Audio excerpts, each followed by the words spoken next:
Hello guys, welcome to my YouTube channel called Riding4lives, and my name's Brian, and tonight I'm going to be venturing out doing something that I've been wanting to do for a good few months now, and that is covering the basic maintenance on my oxygen e-bike. And tonight I'm going to be showing people how to take your front wheel off, how to take the rear wheel off, and then put them back on again. If there's anybody out there like me, when I first got my e-bike, I didn't have the confidence in touching anything on the bike. I thought if something was going to go wrong, I could end up making it worse. But over the last few months, one of my sponsors called Ebike Repairs from Bexhill has been teaching me how to do parts on the bike, because it is something we should know when we're out riding. Basically just taking the wheel off just in case you get a puncture. Same with the rear wheel as well. These are the things that we should know, and that's what I'm going to cover. Right, before we dive in, a very big thank you to Christine from K9 Creations, who's created this wonderful bag on here. It's in my lovely diabetes colours, and it holds a spare battery, as you can see by the length, and you can get tons of goodies in there. It's a wonderful bag. Thank you very much. Right, so when I'm out cycling, what do I carry? This is my normal toolkit that I have at home for everything I need to operate, take bits off the bike and put back on. I went online and got some spare bolts, nuts and washers, which fit all on the bike as well. That's handy to get. And yes, nut lock. Can't go wrong with that nut lock. Right, so when I'm out cycling, on any ride, I carry this with me. So let's just dive in and show you what it is. It's in a wonderful waterproof bag. Highly recommend people carry the basic stuff just in case you have a problem out there. Right, first things first would be some gloves. Always carry a rag just in case I need it. As you can see, it's been used a few times and washed. I always carry cable ties just in case I need them. So put them down there. A pair of clippers, the cable ties, the spanner that comes with the oxygen bike for taking the rear wheel off. I've got some more cable ties here. A puncture kit, which I shouldn't have to use. Now I've said that, I'm probably going to need this now. Basically, both my tyres in the inner tube, I've had slime put in them, which prevents punctures. Basically, if you get a puncture, remove the object, spin the wheel, pump it back up, it should be good to go. I've got some smaller cable ties. It's like a lucky dip. Handy set of Allen keys, which all fit on the bike.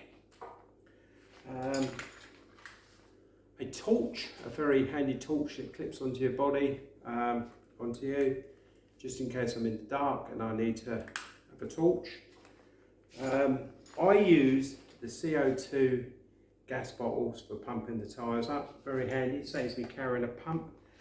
Tyre levers in there, and this is a medium size CO2 bottle, and basically this will pump my tyre up to the right level that I like riding on, which is just around 60 psi I think it's, and one of these does that, so I carry a couple of them with me. Anything else? Yeah, for the spokes, just in case I have a broken spoke on there. On a long ride I wouldn't really carry spokes with me, but I've got the tool there just in case they come loose, or the wheels like that, I can straighten it up a bit. So that's all the tools I carry with me in this bag when I'm cycling. Right, so what I'm going to do now, guys and girls, is just pause it here, and then we'll come straight back and you can watch me take the front wheel off and the rear wheel. So we'll see you in a minute. Here we are, guys, just about to take the front wheel off the bike, and basically you've got a quick release lever on one side of the wheel. Just pull that down and give it a turn. Hold the nut the other side so it undoes. That's it. Give it a turn. You can also twist that nut the other side, but also holding the quick release handle. And all of a sudden, when you've undone it enough, that wheel should just fall straight out. Very, very simple indeed. As you can see, I've got hydraulic brakes here, and there's a gap between, I can see between there. And if I was to pull my brakes, that gap would close and stay shut. So I've had no problems at all with the hydraulic brakes with that gap, as long as I don't pull the brakes, brake lever. Got no problem at all. It stays open. Right, let's just put this back on. Line it up so it goes through. Hold the wheel, hold that nut the other side. Give it a turn, tighten it up. Little turn the other side. Just to level it out. And then a little bit more. And push that lever back out the way so it stays nice and tight and fixed. Let's give the wheel a spin to see if there's any rubbing. Nope, happy with that. Right, let's jump on to the rear wheel now. Right, this rear wheel can be quite awkward to take off. It depends. Sometimes I have no problems at all with this just dropping off, or I have to rock it out, and it would be the same putting it back on. Sometimes it just goes straight in. Other times I may have to twist and rock to get it back in there, but you will understand that it's very, very simple to do. Right, first things first, what I've done is I'm going to take off my chain protector, which protects the frame of the bike so I get no marks. And here's the power cable from the battery to the rear hub. There's arrows on there. You must line them arrows up when you put it back together. Right, I got a cable tie there. I cut that off previous, so it made it a little bit easier to do the video because it was quite hard to get the camera behind. So I cut that out, and right, we have one rubber cap one side that protects the cable. So we just slide that down the hub lead and pull the other one off the other side. That's it, put it somewhere safe. And now with the spanner that comes with the bike, you just simply undo them. I've already undone these to make it a little bit easier.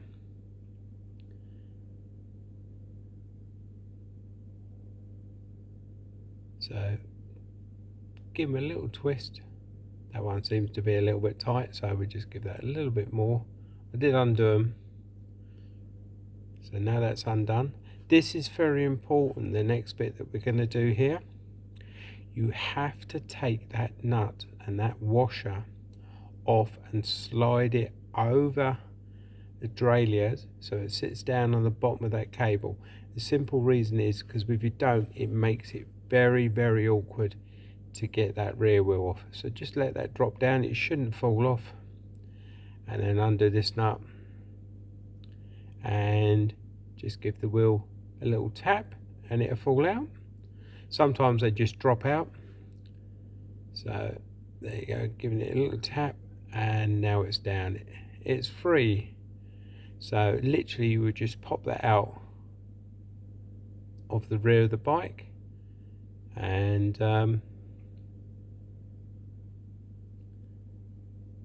that would be it. So now putting it back on is the same process. You need to line it all back up. It's very, very simple. It looks a lot harder than it is. Trust me, it's not. So you line it up. Make sure your disc has gone in where your hydraulic brakes or brakes are, in between the pads.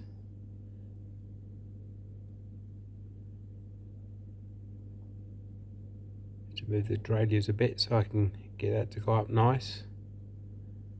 It looks like it's nearly there now.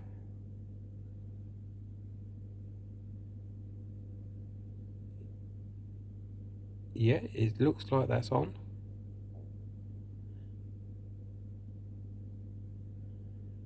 No, what I'm doing there now, sorry, it wasn't on. There's a thread on the rear hub.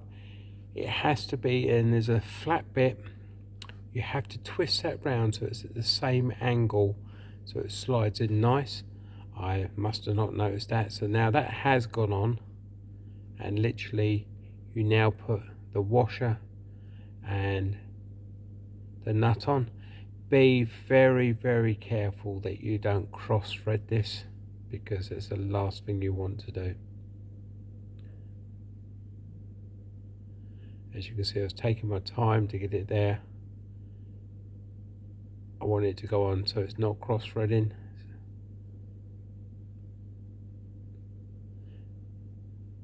If I'm not happy, I'm undoing it, putting it back on. The reason it's a little bit awkward is because you've got that cable that runs through. That's it, it's gone on now. Nice and easy there. Tighten that up just by hand quickly, and the other one. And what I'm going to do now is spin the wheel to make sure there's no rubbing. I'm happy with that. Now, give the nuts a tighten up with the spanner that comes with the bike. You don't have to over tighten these.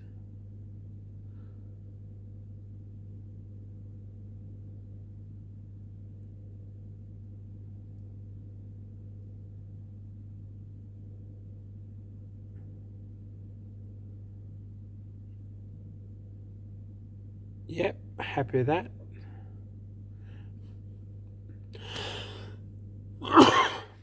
So now we're going to start connecting the cable.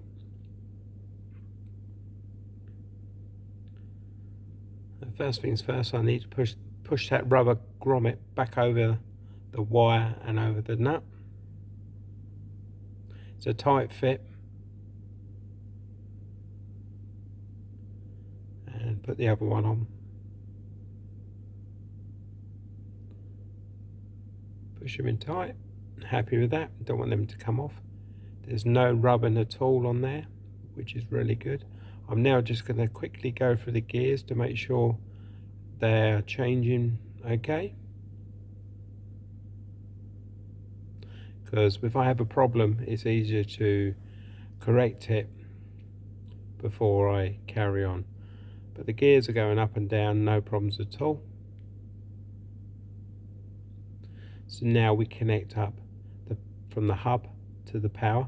Remember guys, please make sure you get them two arrows facing each other and push it in tight. I'm happy with that. That's gone in. Very simple.